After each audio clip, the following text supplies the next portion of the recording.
오늘 저희가 나눌 말씀은 계속해서 우리가 고린도전서 수요일 예배 때마다 고린도전서 말씀을 보았는데요.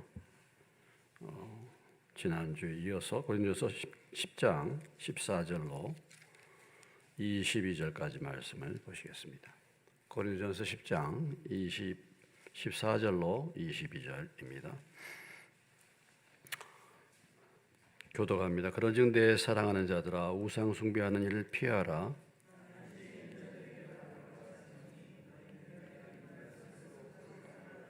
우리가 축복하는 바 축복의 잔은 그리스도의 피에 참여함이 아니며 우리가 떼는 떡은 그리스도의 몸에 참여함이 아니냐.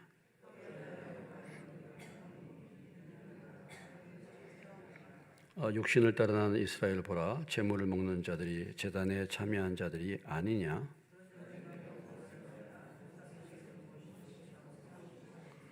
무릇 이방인이 제사하는 것은 귀신에게 하는 것이요 하나님께 제사하는 것이 아니니 나는 너희가 귀신과 교제하는 자가 되기를 원하지 아니하노라.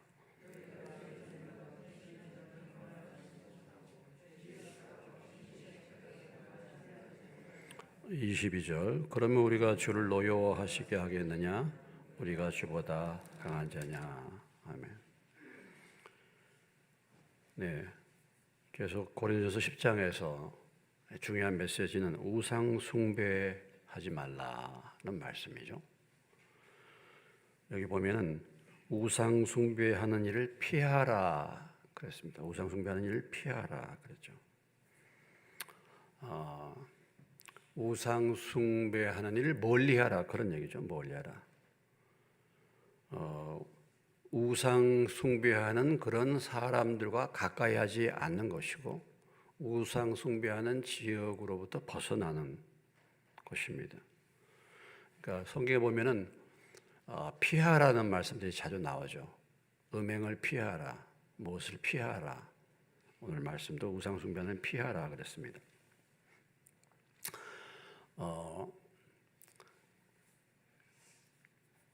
시편 26편 14절로 15절의 말씀에 보면은 간사한 자들, 허망한 자들과 가까이 하지 말라. 그런 자들의 집회에도 가지 말라. 이런 말씀이 있습니다. 그러니까 우리가 물론 이제 오늘 이 말씀은 우상 숭배하는 일을 피하라고 말씀하고 있는 거지만은 사실 뭐 죄도 역시 마찬가지도 죄도 우리가 그런 사람들 특별히 그런 사람들과 가까이 할 때 그런 분위기 속에서 넘어가기가 참 쉬운 것입니다. 잠언에 가보시면 잠언 27장 12절에 보면요. 잠언 27장 12절에 가보시겠습니다.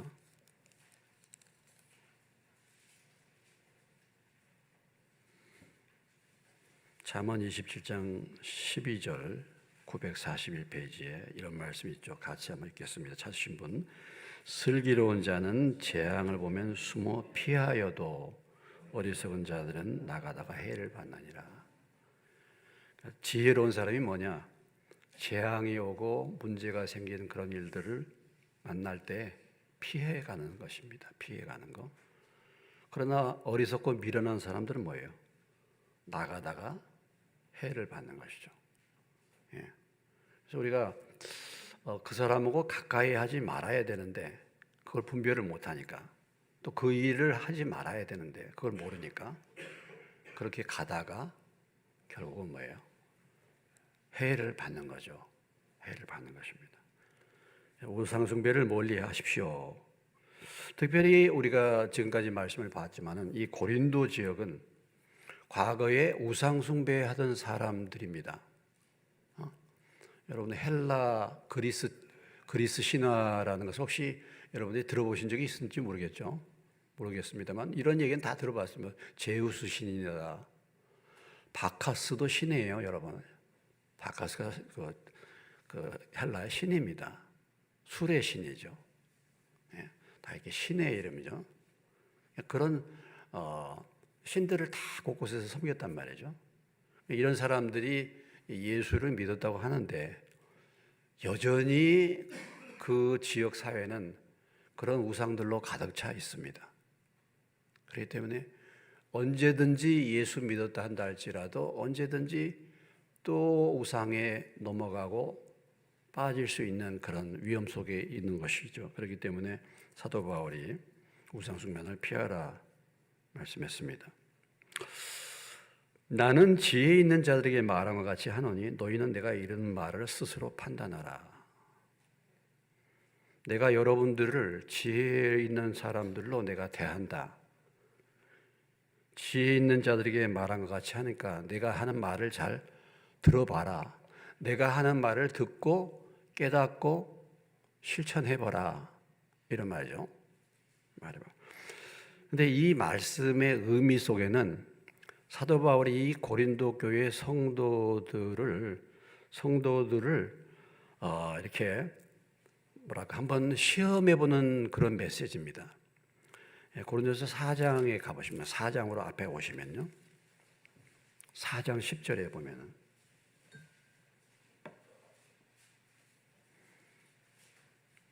(4장 10절에) 이렇게 말하고 있습니다. 읽습니다. 우리는 그리스도 때문에 어리석으나 너희는 그리스도 안에서 지혜롭다. 우리는 약하고 너희는 강하다. 그러니까 지금 이 편지를 받고 있는 사람들은 자기들 생각에는 자기들이 지혜롭다 이렇게 생각하고 있는 거예요. 우리가 지혜롭다. 그렇기 때문에 우상의 제물, 우리가 믿음이 있기 때문에 문제 아니야. 어떤 그런 지식과 지혜를 가지고 있는 사람들입니다. 그래서 본인들이 스스로 지혜롭다고 하는 사람들에게 너희가 그렇게 말했기 때문에 내가 지혜 있는 자들에게 말한 것 같이 말을 한다. 이런 말이죠. 그렇기 때문에 내 말을 잘 분별해 봐라. 이런 얘기입니다. 아니, 너희들이 지혜롭다고 했잖아. 그러니까 내 말을 잘 들어봐. 이런 얘기예요. 잘 들어봐. 우리가 사실 참 위험한 것은 뭐냐면 자기가 다 알고 있다는 거예요. 자기가 지혜롭다고 하는 것입니다.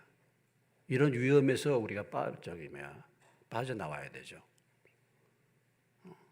그게 교만이지 않습니까? 교만.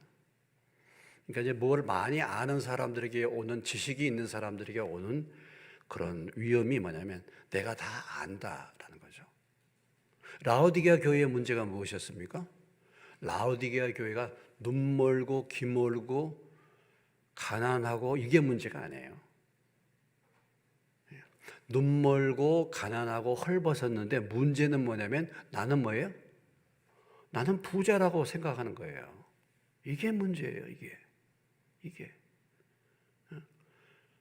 아니 내가 가난하고 내가 헐벗고 굶주리고 내가 정말 별거 없어. 그건 좋은 거예요. 문제는 뭐냐면 내가 그렇다는 사실을 깨닫고 있는 것입니다. 근데 그걸 모르는 거잖아요. 자기가 지혜롭다 이렇게 생각하는 사람들에게 특별히 조심해야 될 것은 바울이 지금 이 말씀을 가지고 권면하고 있지 않습니까? 그들이 지혜롭다고 한다면 왜 바울이 이 말씀으로 권면했겠습니까? 아직도 뭘 모르기 때문에 권면한 거 아니겠어요? 그래서 제일 어려운 사람들은 뭐냐면 이미 나는 신앙생활을 오래 다녔기 때문에 이미 이 얘기는 너무 많이 들었어. 다 알아. 이게 참 위험한 거예요. 실상을 가만히 보면 우리가 영적으로요, 시각장애인, 청각장애인들이 너무 많습니다. 너무 많아. 잘 못 알아들어요. 제가 지난주 수요일도 그러고 지난 주일날도 그러고 또 이번 주 수요일날도 얘기했는데 화장실 문을 어떻게 하라고요? 화장실 문을 어떻게 하라고요? 닫으세요. 화장실 문을 닫으세요. 그렇습니다. 화장실 지금 이제 전기 히터로 이렇게 하고 있어요, 사실은요. 낮에는 좀 꺼놨지만 전기 히터로. 전기 히터로 하고 있습니다. 그러니까 화장실 문을 닫아야지 되잖아요. 근데 가만히 보니까요, 자주 열어놔요. 자주 열어놔. 특히 여자 화장실. 내가 누군지 알고 있어요. 왜냐하면 CCTV로 다 보고 있어.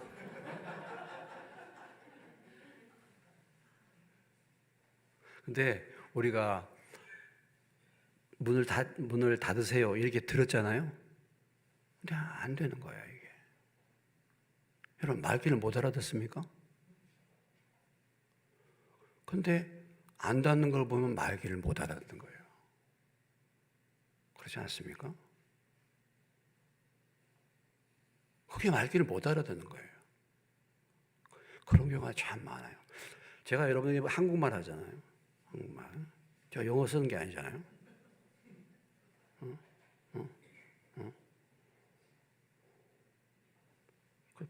근데 그럴 수 있습니다. 아무튼 말을 잘 듣고 스스로 분별하라, 판단하라 이런 말이죠. 그러면서 이제 만찬의 의미를 바울이 설명하고 있습니다. 만찬. 오늘 우리가 이제 만찬 예배를 드리기 때문에 제가 오늘 이 말씀을 이어서 계속 한 것입니다. 만찬의 의미를 다시 한번 우리에게 말씀해요. 그게 16절로 17절이죠. 자, 16절로 17절. 우리가 축복하는 바 축복의 잔은 그리스도의 피에 참여함이 아니며 우리가 떼는 떡은 그리스도의 몸에 참여함이 아니냐. 17절.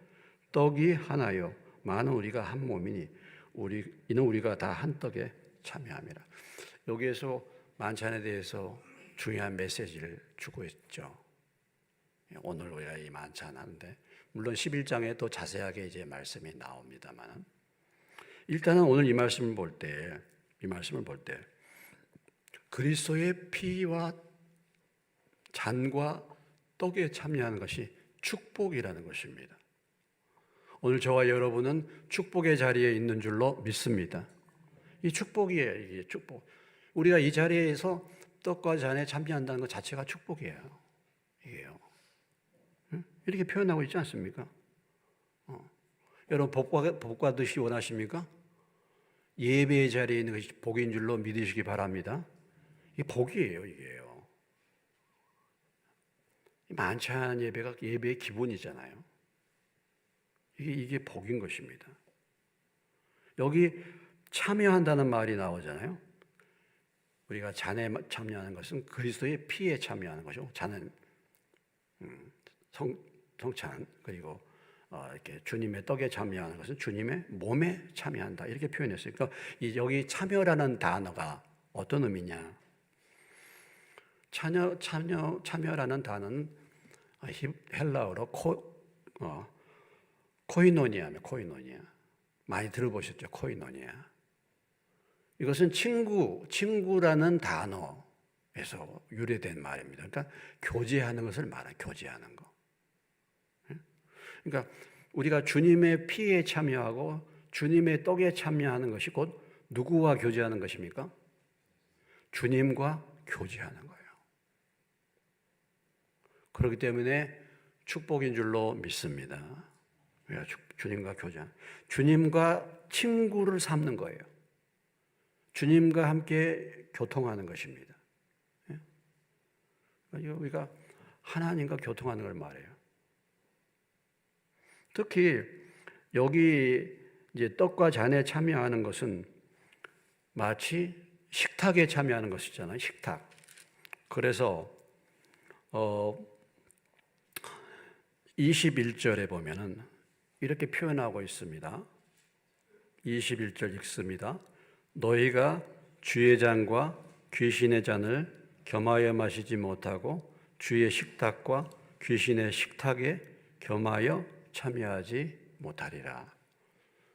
지금 오늘 우리가 만찬은 식탁이죠. 예수님이 마지막 십자가에 가시기 전에 제자들과 함께 같이 나누는 식탁입니다. 저녁 만찬이에요.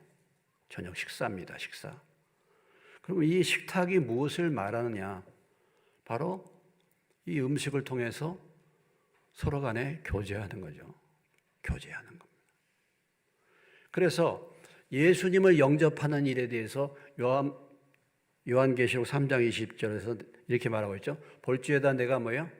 문 밖에 서서 두드리노니 누구든지 내 음성을 듣고 문을 열면 나는 그에게로 들어가 그로 더불어 뭐예요? 그에 더불어 먹고 그는 나로 더불어 먹으리라. 왜 먹는 것으로 표현했냐? 주님과 우리와 이 식탁에서 교제하는 거죠. 먹는 거죠. 이것을 의미한 것입니다. 그래서 오늘 우리가 주님의 떡과 잔에 참여하는 것은 주님과 깊은 교제를 나누는 그런 시간이 되는 것이죠. 여러분, 이게 식탁이 중요하죠. 식탁. 어떤 사람과 가까이 할 수 있는 방법이 무엇입니까? 음식을 같이 나누는 거죠. 예? 음식을 자주 나눌 수 있는 상대라고 한다면 굉장히 가까운 사이를 말하는 거예요. 그리고 또 뭐예요? 음식을 자주 나누는 그런 관계가 되면은 굉장히 밀접한 관계가 되죠. 그러면 사실은 가장 음식을 많이 나누는 관계가 누굽니까? 예? 식구들이잖아요, 식구들. 그래서 사실 식구들이 가장 음식을 나누면서 가장 뭐예요? 가까운 사이가 사실은 되는 거죠. 근데 이제 음식 하는 게 귀찮아. 설거지도 귀찮아. 그러다 보니까 또 이제 음식을 자주 나누고 식구가 또 뭐예요? 서로 간에. 이게 관계가 파괴되고 그런 경우가 많이 있는데 사실 실제적으로 이 음식을 같이 한다는 것은 깊은 교제를, 사귐을 말하고 있는 것입니다. 그래서 우리가 축복하는 축복의 잔이 그리스도의 피에 참여함이 아니고 우리가 떼는 떡은 그리스도의 몸에 참여함이 아니냐. 떡이 하나요. 많은 우리가 한 몸이니 우리는 우리가 다 한 떡에 참여합니다. 무슨 얘기입니까? 우리가 떡과 잔에 참여함으로써 우리가 주님과 한 몸이 되었다는 것. 이것을 구체적으로 증거해 주는 거예요. 참 우리가 이게 제한적으로 수요일 날, 그전에는 주일 날 오후에 이렇게 만찬을 나누는데 어쩌면은 지금까지 교회 다니면서 주일 날 오후나 수요 예배에 참석해서 만찬을 한 번도 참석하지 못하신 분들도 계셔. 예. 우리가 한 몸인데, 그러니까 뭔가 좀 몸이 말이죠. 이 떡에 참여해야 되는데 그런 아쉬움이 없지 않아 있지 않습니까? 그래서 어찌됐든지 간에 우리가 이 만찬에 참여한 것이 주님의 피와 주님의 몸에 참여하는 것인데 이것이 축복이다. 주님의 피와 주님의 몸에 참여한다는 말의 의미는 바로 이런 복을 받은 것을 말하고 있지 않습니까? 에베소 1장 3절에 보면은 하나님께서 바울을 통해서 이렇게 말씀하셨죠. 에베소서 1장 3절에 가보시면은 찬송하리로다 하나님 곧 우리 주 예수 그리스도의 아버지께서 그리스도 안에서 하늘에 속한 모든 뭐예요? 신령한 복을 우리에게 주셨다. 우리가 피와 주님의 잔과 주님의 떡에 참여한 것이 바로 하늘에 속한 모든 신령한 복을 받은 것을 말하는 거예요. 그리스도 안에서 하나님이 주신 이 신령한 복을 받은 것입니다. 이것이 축복입니다. 그러니까 우리가 주님의 떡과 잔에 참여할 수 있다는 것은 우리가 뭐야? 주님의 자녀가 된 것을 말하는 것이죠. 그래서 어떤 결과가 왔습니까? 죄 사함을 받게 됐죠. 예수의 피로 정결함을 입게 됐죠.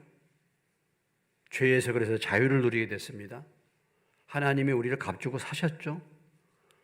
우리가 의롭다함을 받게 됐습니다. 우리가 정결케 됨을 받았죠.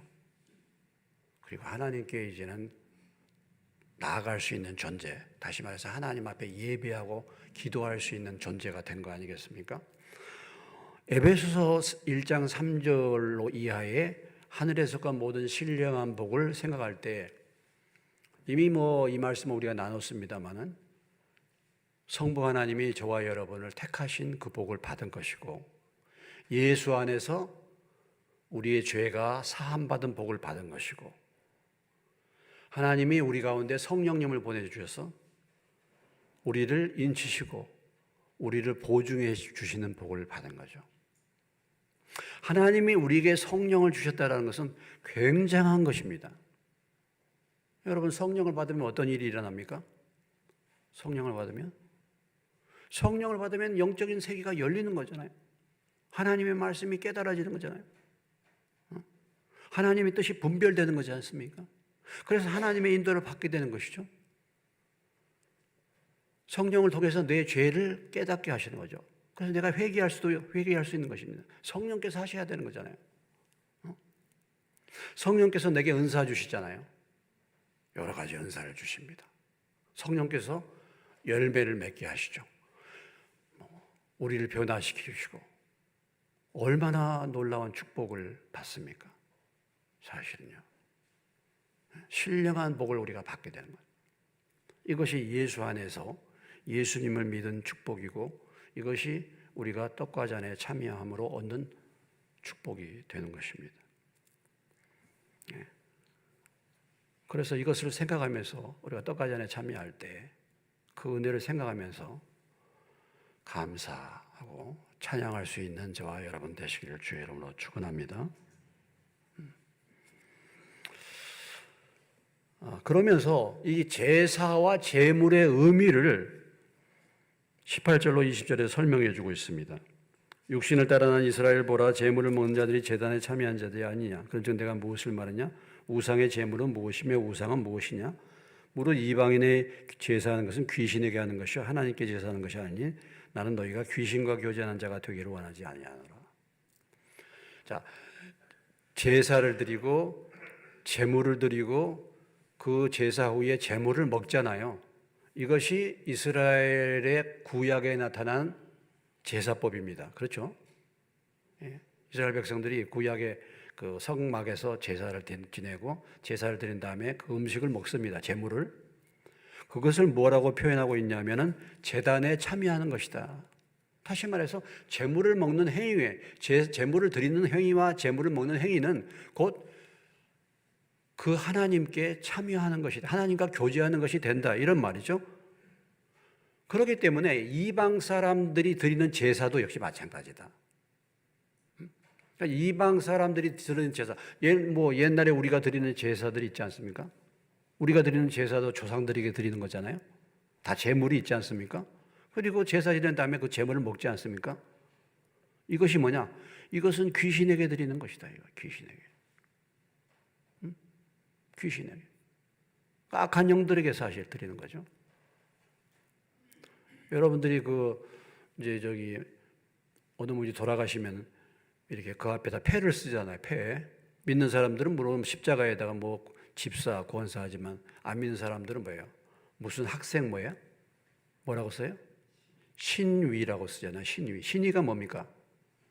귀신 자리라 이 말이에요. 귀신 자리. 그게. 그것이 그래서 그 제사에 참여하고 제물을 먹는 것 자체가 귀신의 제단에 참여한 것이고 귀신과 교제하는 것이 된다. 그래서 나는 너희가 귀신의 장과 귀신의 식탁과 하나님의 식탁을 겸하여 참여하지 못한다. 겸하여 할 수 없다. 그래서 사도 바울이 고린도 교회에 우상의 제물을 별 볼일하지 않게 생각하는 사람, 믿음이 있다고 하는 사람, 그런 사람들에게 이 우상의 제물에 대해서 좀 더 구체적으로 그 제사와 제물에 참여하는 것이 곧 귀신과 제사하는 것이 되기 때문에 나는 하나님의 만찬을 참여하면서 하나님의 식탁에 참여하면서 귀신의 식탁에 참여하는 그것을 겸하여 할 수가 없다. 그래서 우상제사와 주님의 만찬을 겸하지 말아라. 우상숭배를 피하라 하고 말씀하고 있는 것입니다.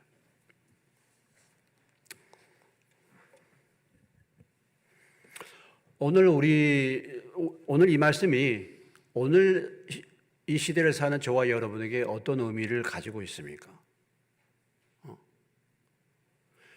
세상의 우상과 하나님을 섬기는 삶과 같이 할 수 없다는 거죠. 겸하여 섬길 수 없다는 것입니다. 그렇지 않습니까? 이것이 옛날부터 내려온 신앙의 문제죠. 중요한 문제입니다. 이미 우리가 살펴본 적이 있습니다만 여호수아의 이게 시대마다 항상 이 메시지가 따라왔었죠. 자, 여호수아 24장에 가보시면은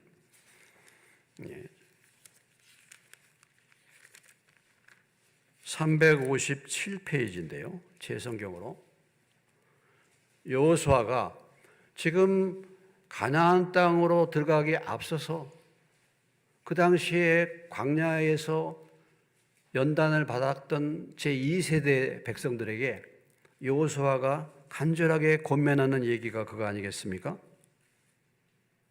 14절 15절을 같이 읽겠습니다. 시작.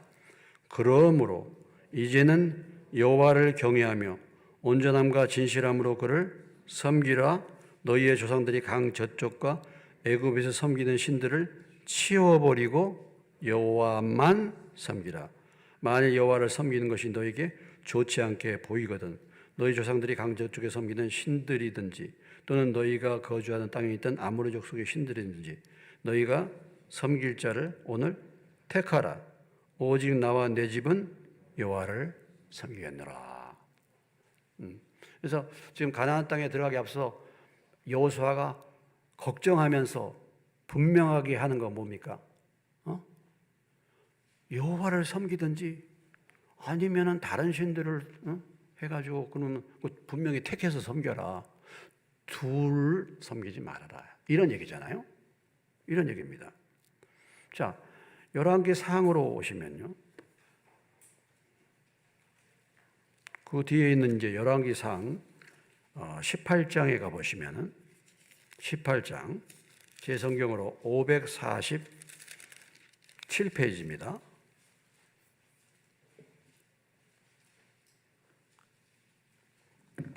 547페이지 21절입니다. 다 같이 읽겠습니다. 시작. 엘리야가 모든 백성에게 가까이 나아가 이르되 너희가 어느 때까지 둘 사이에서 머뭇머뭇 하려느냐? 여호와가 만일 하나님이면 그를 따르고 바알이 만일 하나님이면 그를 따를지냐 하니 백성이 말 한마디도 대답하지 아니하는지라. 그러니까 이 엘리야 시대 때 벌써 사람들이 어떻게 했다는 거예요? 아유, 분명하게 믿어라. 이것도 아니고 저것도 아니고. 바알이 하나님만 바알 따라가. 하나님도 따르는 것 같고 바알도 따라가지 말고. 그러니까 여호수아가 말씀했던 그 말씀이 계속해서 지금 이스라엘 백성들의 역사가 진행되면서 계속 적용이 되는 거예요. 계속해서 적용이 되는 겁니다. 자, 열왕기 하 17장으로 와보세요. 열왕기 하, 그 뒤에 있는 열왕기 하 17장에 가보시면요.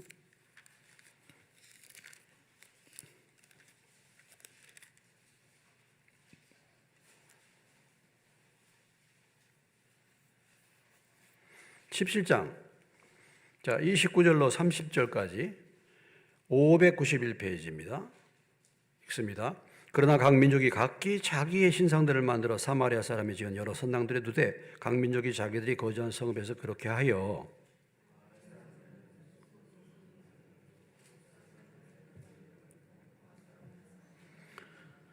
아와 사람은 니바스와 다르닥을 만들었고 스바라의 사람들은 그 자녀를 불살라 그들의 신 아드람멜렉과 아남멜렉에게 들었으며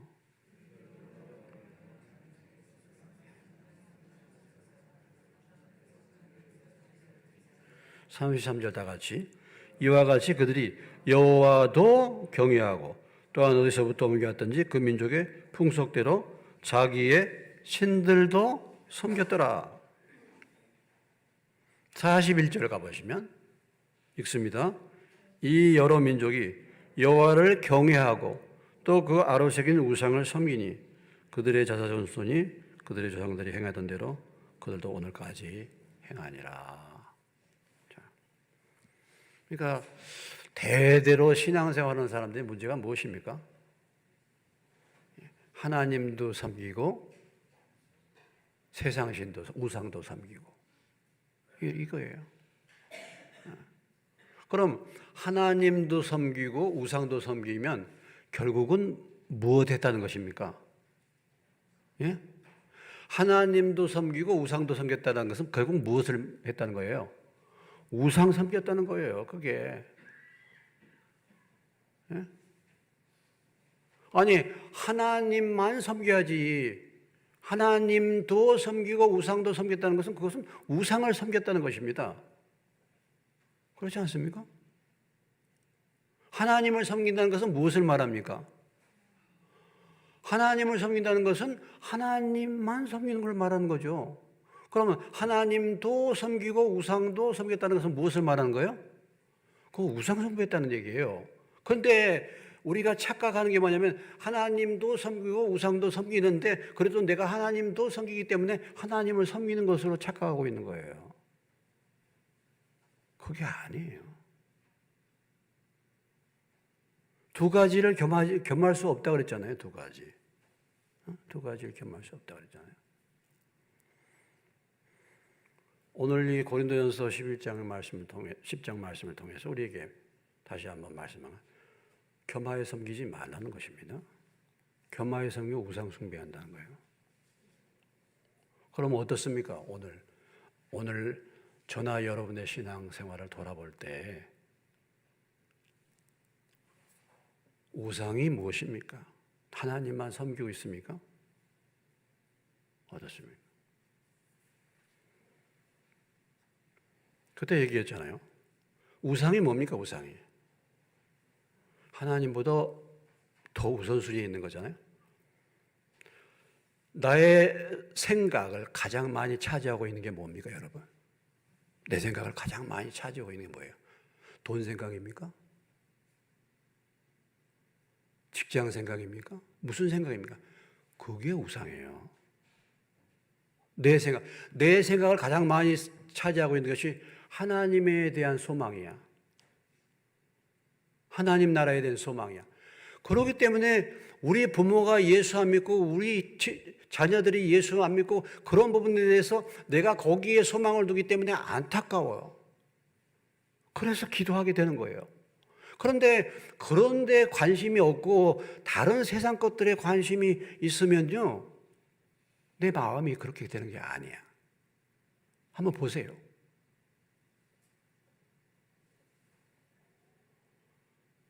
자, 내 생각, 내 시간, 내 물질을 어디다 가장 많이 썼어요, 여러분? 그게 우상이라니까. 그게 우상이에요. 오늘 이 세상 사람들의 우상이 뭡니까? 스포츠 같은 거, 즐거운 거, 거기에 시간을 많이 투자하고 돈도 많이 쓰잖아요.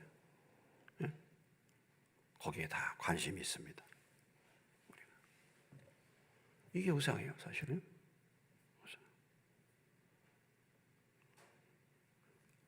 우리가 이 세상에서 돈도 벌고 뭐도 하고 사업이 늘 내 마음에 사업이 중심이 돼요. 그럼 그 사업이 우상이 될 수 있잖아요. 사업이.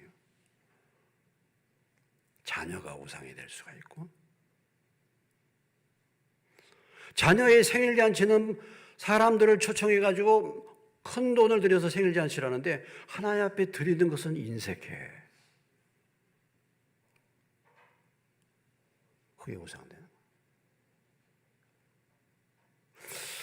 제가 뭐 이런 얘기를 들어서 그렇지만 지난번에 우리가 37주년 기념 예배 드렸잖아요. 기념 예배. 우리는 이렇게 이런 기념 예배 들고 할 때 헌금을 얼마 할 것인가 상의합니다. 예? 헌금 얼마. 우리가 헌금을 많이 했다고 자랑하는 건 아니고, 그런데 헌금을 얼마까 하다 50만 원 정도 헌금하면 어떻게 했는가 이렇게 했어요. 근데 저희가 자녀들의 생일 때는 30만 원씩 보내준다. 많이 줍니까? 예? 많이 주죠? 자녀들 생일 때는 30만 원. 근데 손주 생일 때는 50만 원 보준다 그랬어. 손주가 더 이뻐. 손주가. 그래서 20만 원이 더 비싸. 그렇게 생각하니까 아니 교회에 37주년 기념 생일인데 손주 주는 것도 같이 줘서는 안 되지 않나.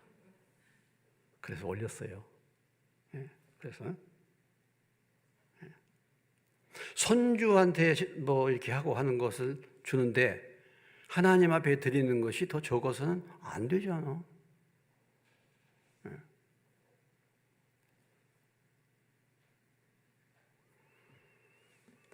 우리가 내 삶의 자리에 있어서 우상이 뭔가? 사실 참 많이 있죠. 한번 살펴보십시오. 분명히 오늘 귀신의 잔과 주의 잔, 귀신의 식탁과 주의 식탁을 겸하여 할 수 없다. 그러면서 그러면 우리가 주를 노여워하시게 하겠느냐? 우리가 주보다 강하냐? 무슨 말씀입니까? 응? 무슨 말이에요? 그렇게 해가지고 주님의 화를 불러일으키겠느냐? 그런 말이잖아요. 주님보다 너희가 더 강해? 주님의 질투를 불러일으켜. 하나님은 질투하신 하나님이라고 했잖아요. 그럼 그 인생이 복을 받겠습니까? 그 인생이 평안하게 잘 가겠습니까? 아니죠. 그래서 오늘 참여하는 것이 중요하다. 참여하는 것이. 여러분, 오늘 이렇게 축복의 잔, 주님을 경배하고 주님을 만나는 자리, 주님과 교제하는 자리, 이런 시간들을 많이 확보하셔서 주님과 깊이 교제하는 것, 이것이 우리로 하여금 주님의 식탁에 참여하게 하고 주님만을 섬기게 만드는 은혜의 길인 줄로 믿으시기 바랍니다. 그렇죠? 예. 그래서 오늘 우리가 이 만찬을 드릴 때 이것이 축복입니다. 우리가 주님의 식탁에 참여하는 것이죠. 그래서 오늘 이 자리에 참여한 여러분의 저도 그렇고 여러분도 그렇고 주님만 섬길 수 있는